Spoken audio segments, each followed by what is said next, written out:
Worship me, Queen Hera, and you'll never have to fear my husband.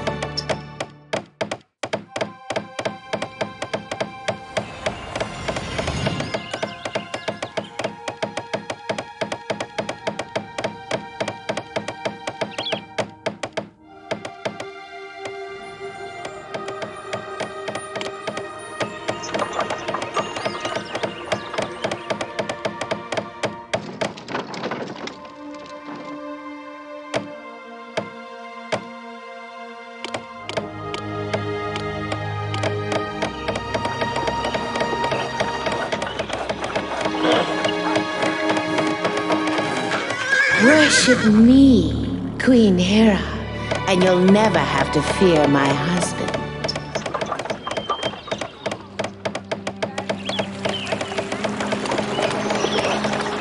Let's see how you hold up against the fierce Chimera.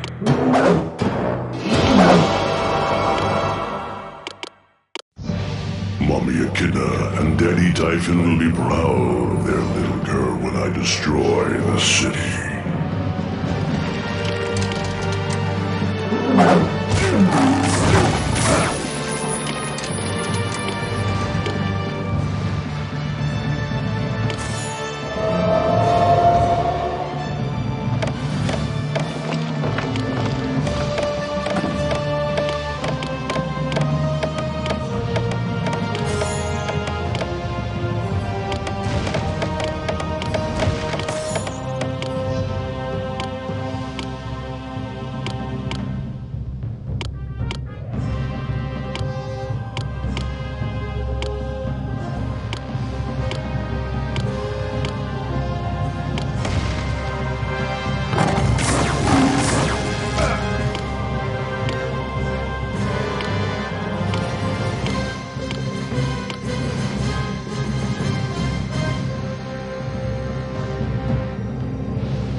Mommy Echidna and Daddy Typhon will be proud of their little girl when I destroy the city.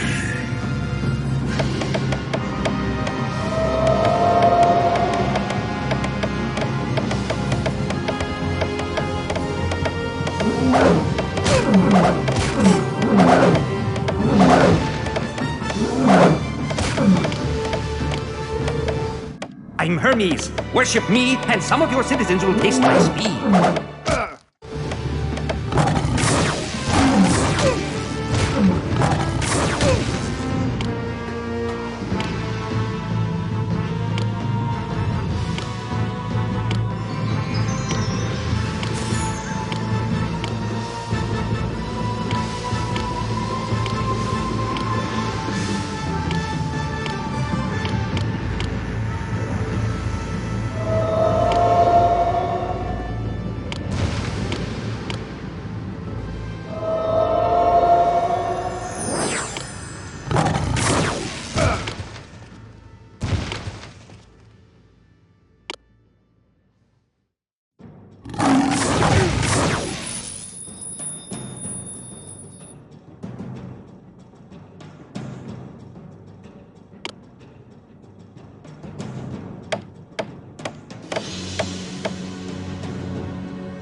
The great Bellerophon is at your service!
Bellerophon just won't die.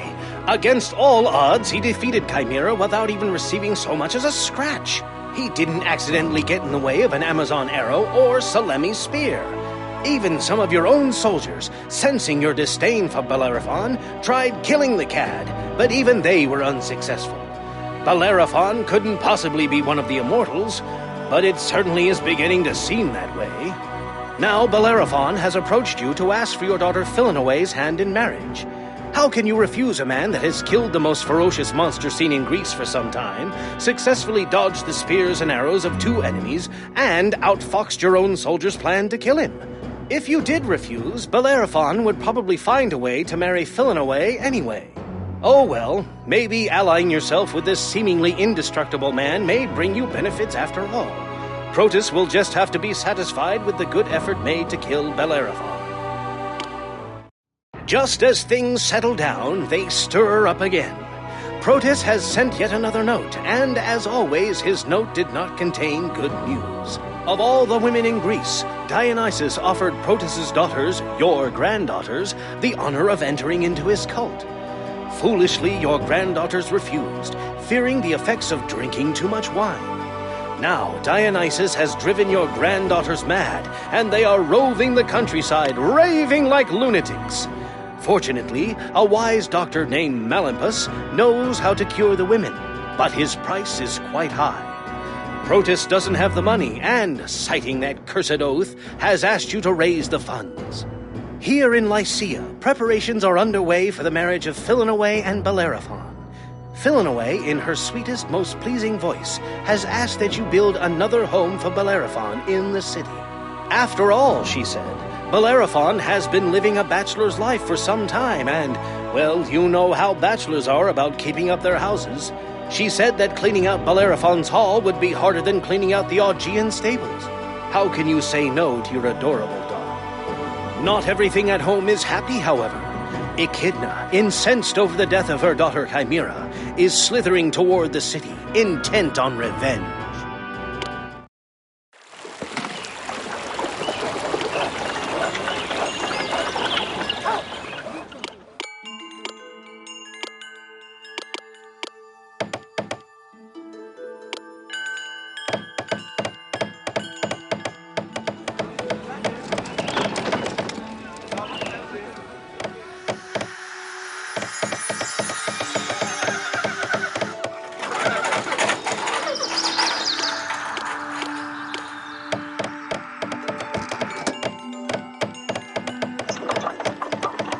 Worship me, Queen Hera, and you'll never have to fear my husband.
Worship me, Queen Hera, and you'll never have to fear my husband.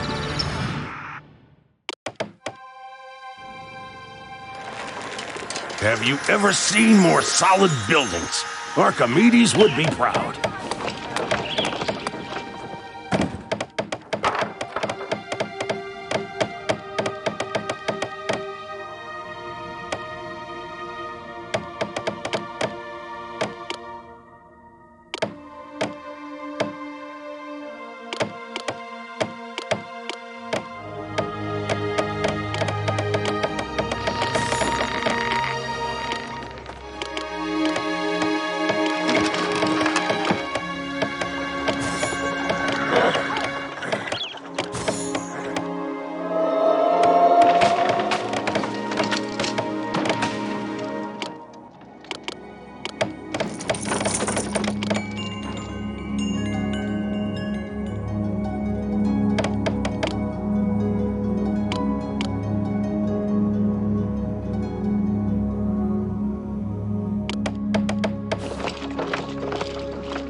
Worship me, Queen Hera, and you'll never have to fear my husband.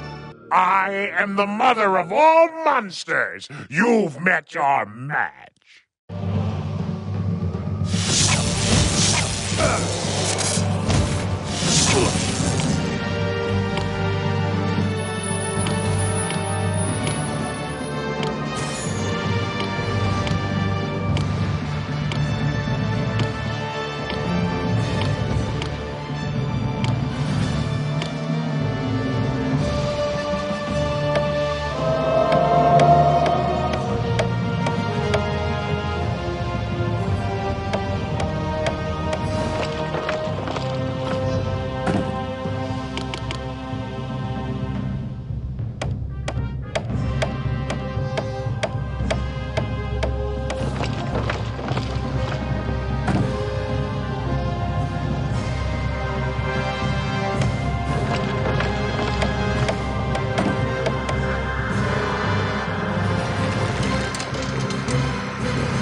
The great Bellerophon is at your service!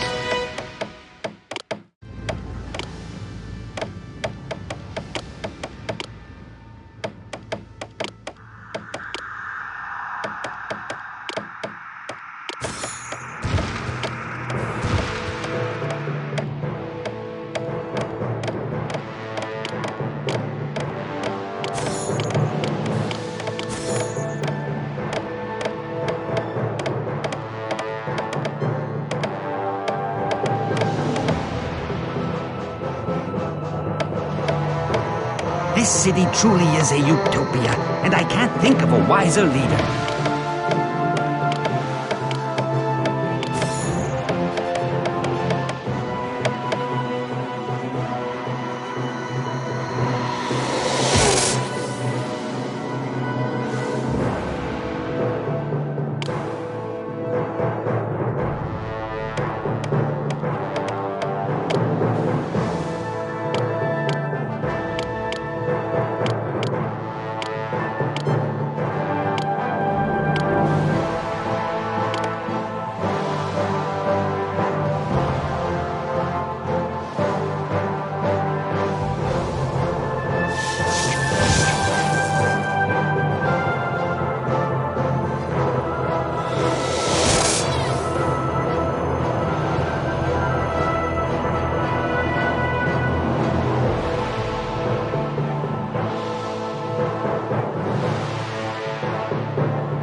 Bellerophon may not be a bad person to have around after all.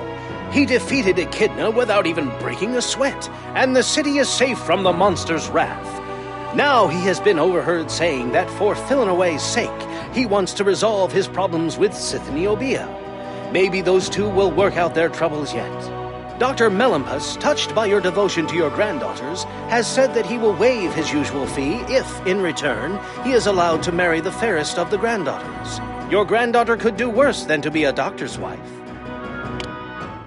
A tragedy has struck. Hopes were very high when Bellerophon, in what seemed to be a friendly gesture, offered to take Sithniobea for a ride on Pegasus. As the pair soared upward, Pegasus suddenly bucked, and beautiful Sithniobea plunged to her death.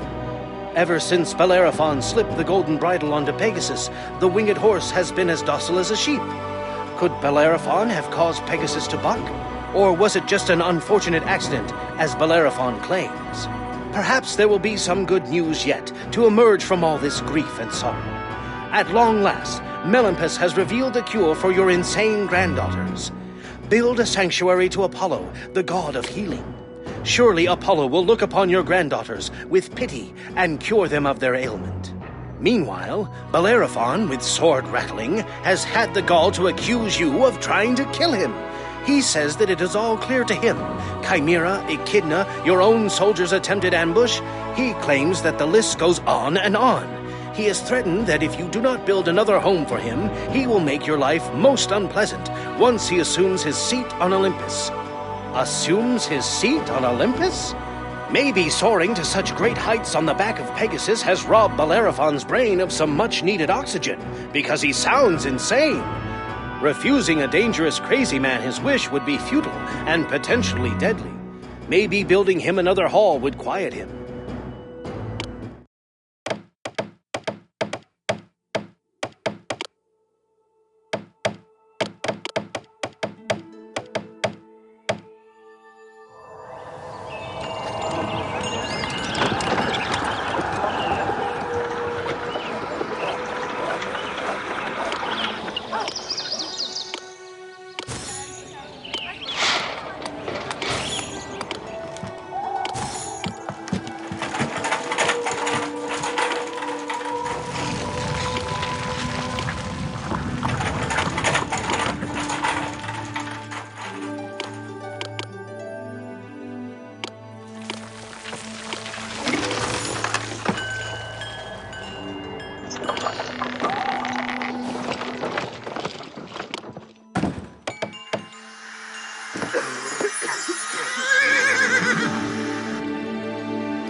Worship me, and I will bring sweetness to your life.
If you worship me, traders will find travel to this city easy.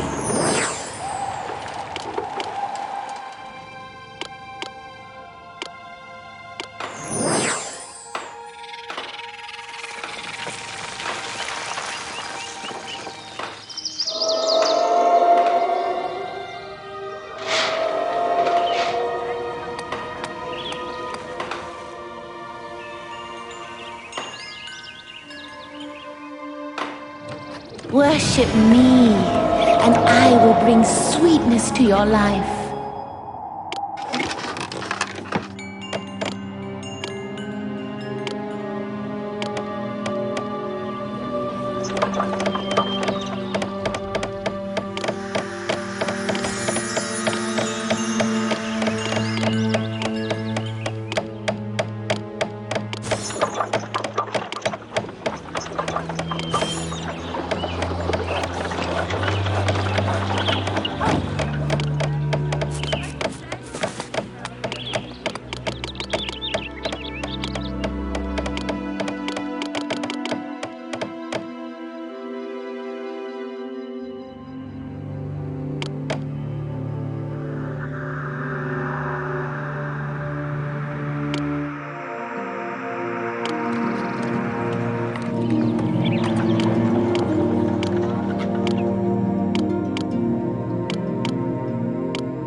If you worship me, traders will find travel to the city easy.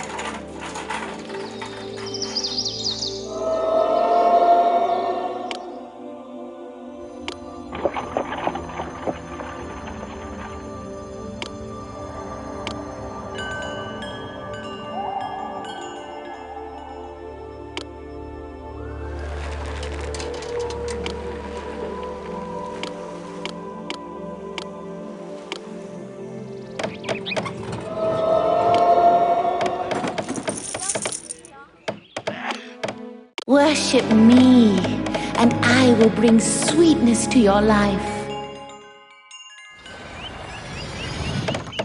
The great Bellerophon is at your service!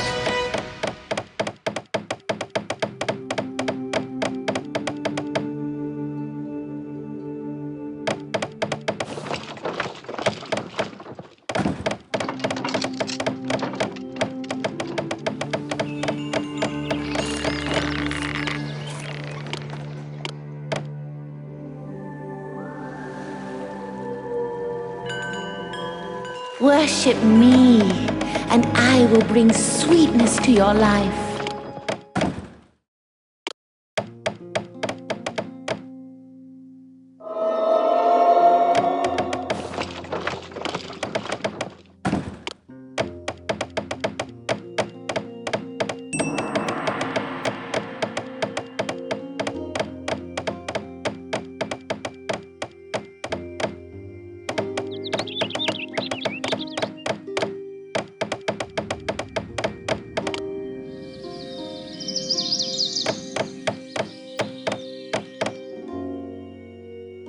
The wheel of fortune has finally spun, and those who were once on the bottom are now at the top, and those who were at the top are now at the bottom. At long last, the news from Protus is good. Building a sanctuary to Apollo, as Melampus had suggested, worked, and now your granddaughters have full possession of their senses. As promised, your fairest granddaughter has wed Melampus, and, as a wedding gift, Protus has given Melampus 1/3 of his kingdom. Bellerophon, too, has experienced the reversal of fortune. The brash man thought that he belonged with the gods on Mount Olympus, and he was led to believe that he had Hera's support. Little did he know that Hera had had quite enough of his shenanigans, and that she knew Zeus would rapidly punish a mortal who dared approach the home of the gods. As surely as Helios drives the sun across the sky each day, Zeus indeed quickly put Bellerophon back in his place. The mighty god sent a gadfly, which bit Pegasus on the hind quarter. Reeling from the sting of the bite, Pegasus reared back, throwing Bellerophon off. Bellerophon plunged back to earth, but as usual, managed not to die. Now Bellerophon, bitter and broken, is wandering Greece alone. Thanks to the gods, he has finally left Lycia for good. Some time has passed since you received any bad news or strange requests from Protus. In fact, he has managed to forge an uneasy peace with Acrisius, and Melampus is leading his portion of the kingdom admirably. Now that things in the world have settled down, you've been able to focus your full attention on Lycia, which has developed into a fine city. For all the trouble that Bellerophon caused, his help in ridding the land of Chimera has certainly helped Lycia become the city that it is today. And what of Bellerophon? At last report, he was still wandering Greece, and all who see him turn their backs upon him. Some report that they have heard him planning to recapture Pegasus, but he certainly won't be able to find anyone, mortal or god, to help him reclaim the beast. Finally, Lycia's Bellerophon troubles are over.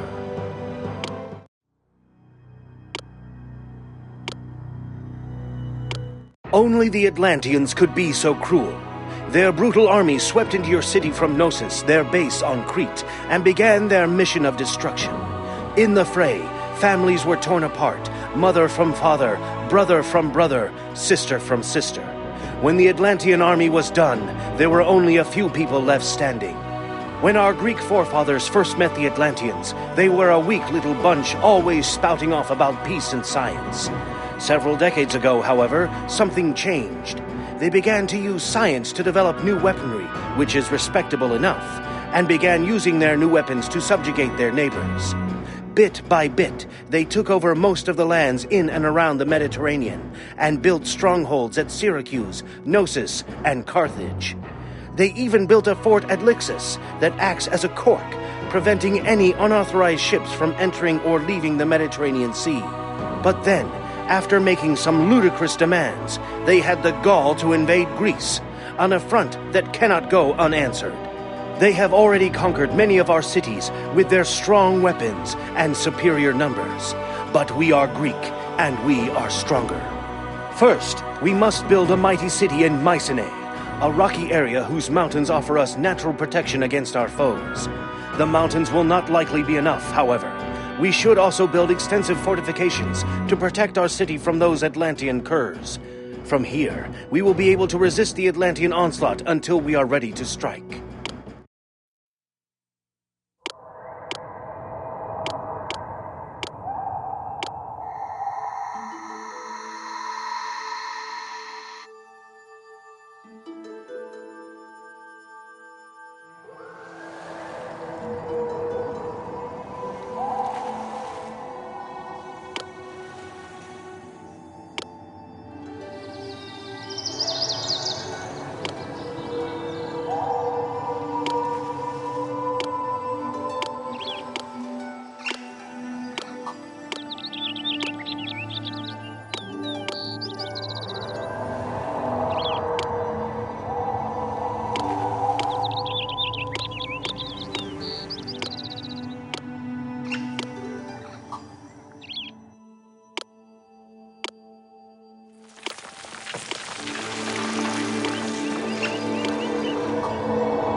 Worship me, and the supplies of the forge shall be yours.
I am Athena. Worship me, and a sacred grove will grace your city.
I am Athena! Worship me, and a sacred grove will grace your city.